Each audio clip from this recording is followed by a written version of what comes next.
Kejadian 2. Demikianlah diselesaikan langit dan bumi dan segala isinya. Ketika Allah pada hari ketujuh telah menyelesaikan pekerjaan yang dibuatnya itu, berhentilah ia pada hari ketujuh dari segala pekerjaan yang telah dibuatnya itu.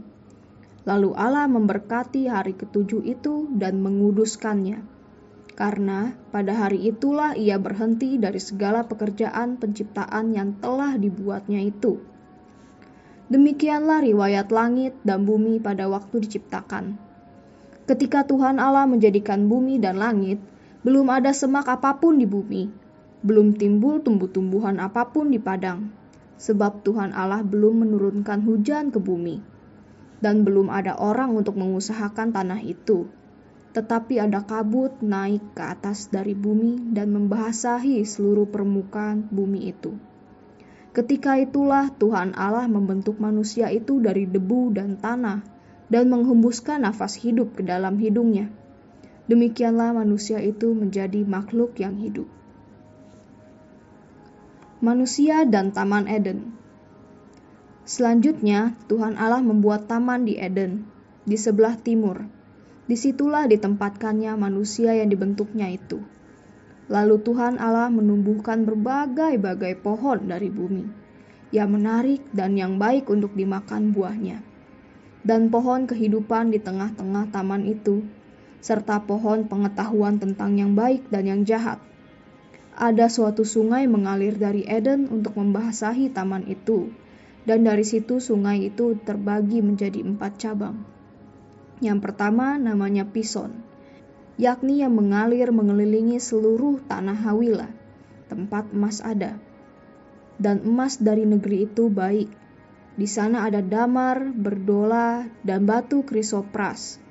Nama sungai yang kedua ialah Gihon, yakni yang mengalir mengelilingi seluruh tanah Kush.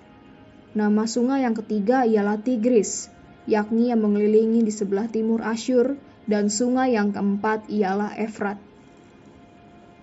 Tuhan Allah mengambil manusia itu dan menempatkannya di Taman Eden untuk mengusahakan dan memelihara taman itu. Lalu Tuhan Allah memberi perintah ini kepada manusia. Semua pohon dalam taman ini boleh kau makan buahnya dengan bebas. Tetapi pohon pengetahuan tentang yang baik dan yang jahat itu, janganlah kau makan buahnya. Sebab pada hari engkau memakannya, pastilah engkau mati. Tuhan Allah berfirman, tidak baik kalau manusia itu seorang diri saja. Aku akan menjadikan penolong baginya yang sepadan dengan dia. Lalu Tuhan Allah membentuk dari tanah segala binatang hutan dan segala burung di udara. Dibawanyalah semuanya kepada manusia itu untuk melihat bagaimana ia menamainya. Dan seperti nama yang diberikan manusia itu kepada tiap-tiap makhluk yang hidup, demikianlah nanti nama makhluk itu. Manusia itu memberi nama kepada segala ternak, kepada burung-burung di udara, dan kepada segala binatang hutan. Tetapi baginya sendiri, ia tidak menjumpai penolong yang sepadan dengan dia. Lalu Tuhan membuat manusia itu tidur nyenyak. Ketika ia tidur, Tuhan Allah mengambil salah satu rusuk daripadanya, lalu menutup tempat itu dengan daging.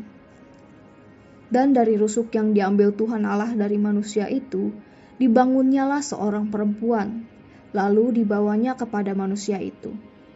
Lalu berkatalah manusia itu, inilah dia, tulang dari tulangku, dan daging dari dagingku. Ia akan dinamai perempuan, sebab ia diambil dari laki-laki. Sebab itu seorang laki-laki akan meninggalkan ayahnya dan ibunya dan bersatu dengan istrinya, sehingga keduanya menjadi satu daging. Mereka keduanya telanjang, manusia dan istrinya itu, tetapi mereka tidak merasa malu.